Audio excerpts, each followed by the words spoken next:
Hey guys, I'm Christopher, and welcome to this, the 10th episode of Christopher, Barons of Gaming.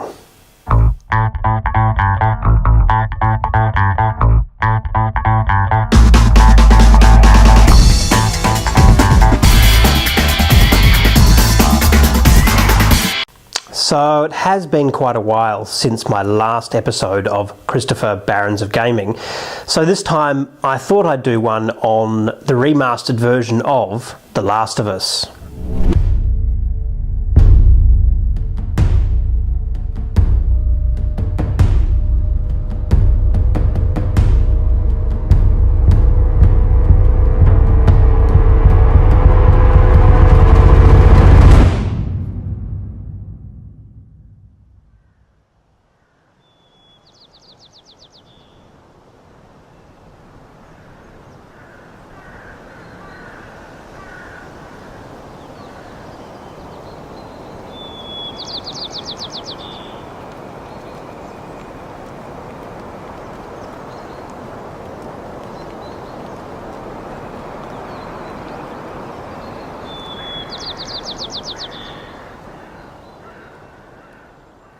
Now I have to say straight off that this game is exactly the same as the old game when it comes to the narrative. I mean, it is exactly the same, but the textures have increased and essentially it's on the PlayStation 4, which gives us things like image capture and a faster frame rate and things like that. Now, I think overall, so far from what I've played, it's still just as good.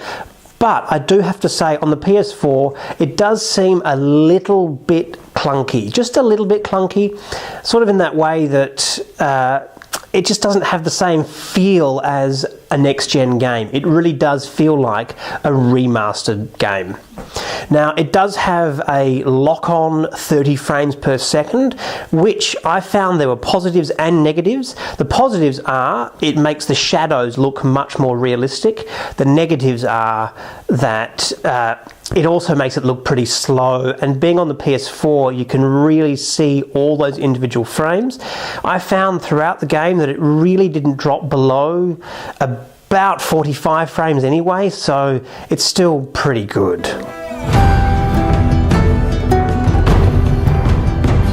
We don't have to do this. You know that, right? After all we've been through, it can't be for nothing. So the big difference for me in playing the PlayStation 4 version of this game is that I didn't get the Game Plus rewards, which I had the last time I played it through on the PlayStation 3. Now what that was is once you finish the game the first time, you get to play it through and you get to keep all your weapon upgrades and all your physical upgrades, health upgrades and things like that, which makes the second playthrough so much easier. But I really do have to say that it looks great and it really gets you back into the whole thing. I mean, I played this through chapter by chapter with the PlayStation 3 and then the PlayStation 4 just to see the difference. And look, I've got to say the PlayStation 4 really does work well. As I said before, it pretty much is exactly the same game. It has the same mechanics, but it has a nicer texture feel and things like that. Now, I mean, to give you an example of that, when the camera swings around and you can see some textures which are really up close, which you really shouldn't have been able to. Instead of being big and pixelated, they're much more. They look much better anyway. And I've got to say, with the controller, it works so well. It feels much easier, much better to handle. This is a definite must for those people who are hardcore The Last of Us fans. Now, moving right along, the next game I'm going to talk about is one which is an old one, but I've got that Last of Us Naughty Dog bug at the moment, so I thought I'd give Uncharted 3 a go.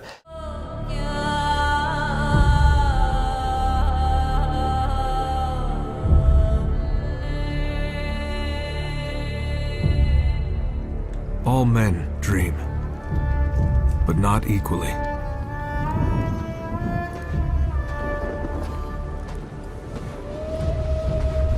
Those who dream by night, in the dusty recesses of their minds, wake in the day to find that it was vanity,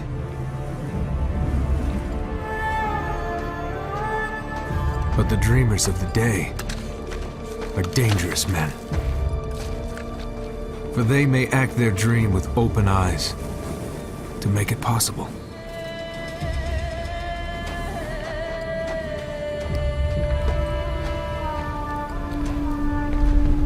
This I did.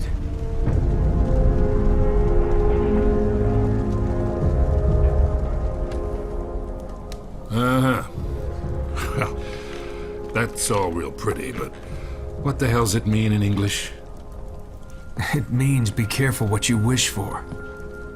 It might just get you. Perfect. Here we go.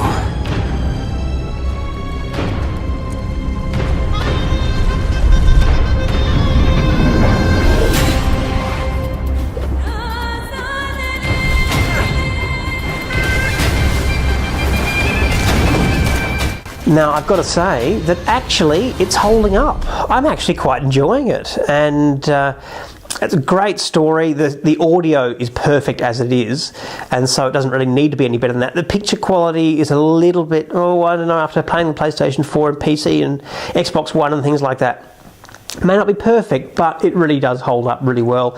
Now, I've also had a go of Uncharted number 1 and Uncharted number 2, but I've got to say that Uncharted number 3, Drake's Deception, looks the best. And I would say as well at the same time that Uncharted 2, Among Thieves, is by far my favourite game of those three.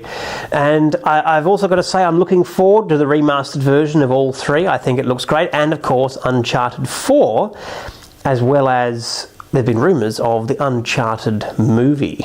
Very exciting indeed. So this brings me to my next thing, which is remastered games in general. Now, do we really need remastered games, or are they just a moneymaker? For me, I'm not really quite sure, but what do you think? That's the big question. Now, I've found I've bought quite a few remastered games, like Tomb Raider 2013, also obviously The Last of Us, that's on the PlayStation 4, but there have been quite a few remastered games on PC, like DuckTales for instance. Now, what really constitutes the reasons for making a remastered game?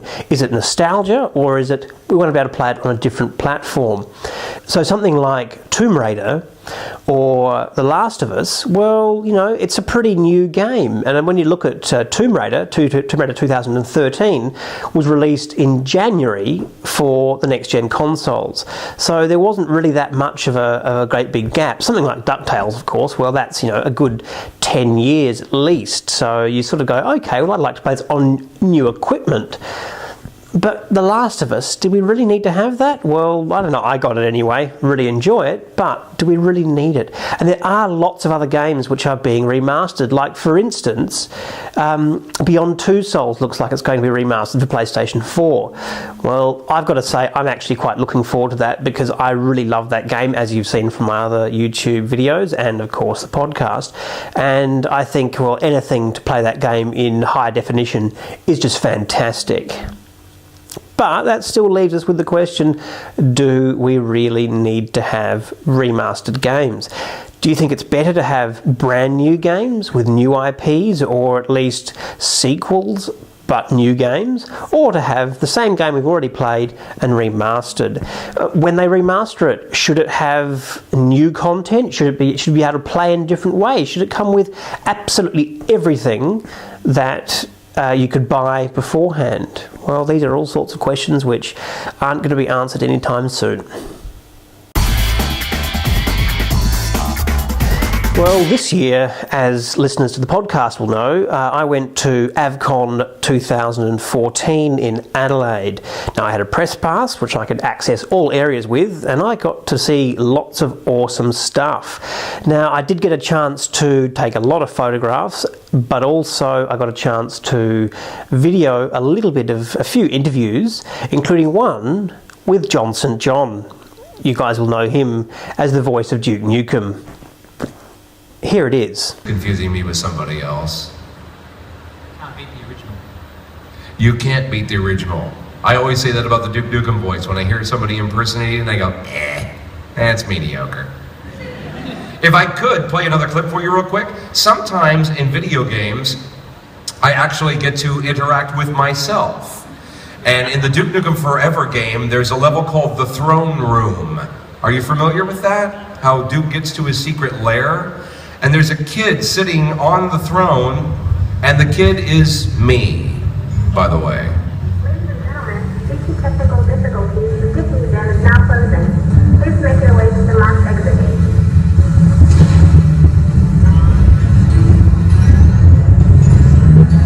Hey, get lost, pal. The king needs his throne.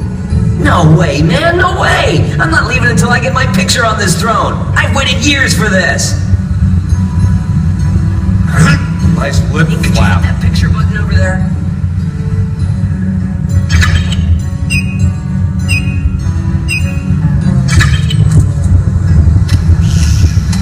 Thanks, man! I can't wait to check my mail!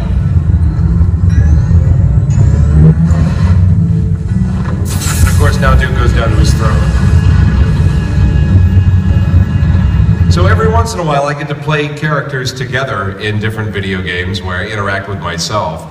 And sometimes they're just bizarre. Have any of you played the game Twisted Metal 4?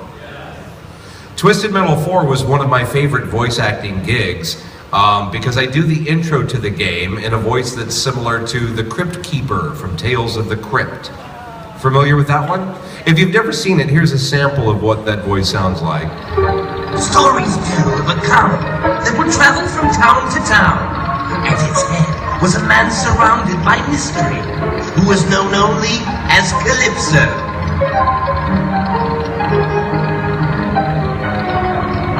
Don't you think? Yeah. All right. Okay. So Chris signed it there. Do you have a marker? Who's got a Sharpie? Just throw it up here. Sharpie. Yeah, as a matter of fact, I can top it, and the way I'm going to top it is I'm going to sign over Chris Avalon's.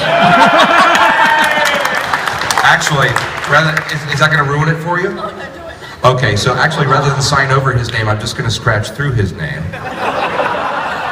Now you can't read it at all. And I'll get the back part where it shows up better. Jon St. John rocks. There, that's fairly conceited and self-serving. Is that good? Oh, give me a hug. And thank you for the marker, sir. I owe you. Pillow talk in Duke Nukem's voice. Like, Oh, baby, I'm so glad you're here tonight. and I answer, no. Women don't know who Duke Nukem is. Women my age that I date have no clue who Duke Nukem is. However, If I talk to them like Bloodseeker, that really turns them on. That like if I'm like a brother, you know, hey baby, what's shaking? for some reason, women dig that in pillow talk. But Duke, they don't get it. But no, I don't slip into voice accidentally.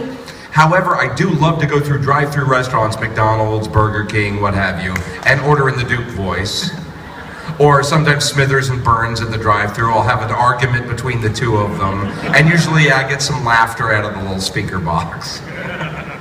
I've got to say that the best thing about AVCon 2014 was the cosplay.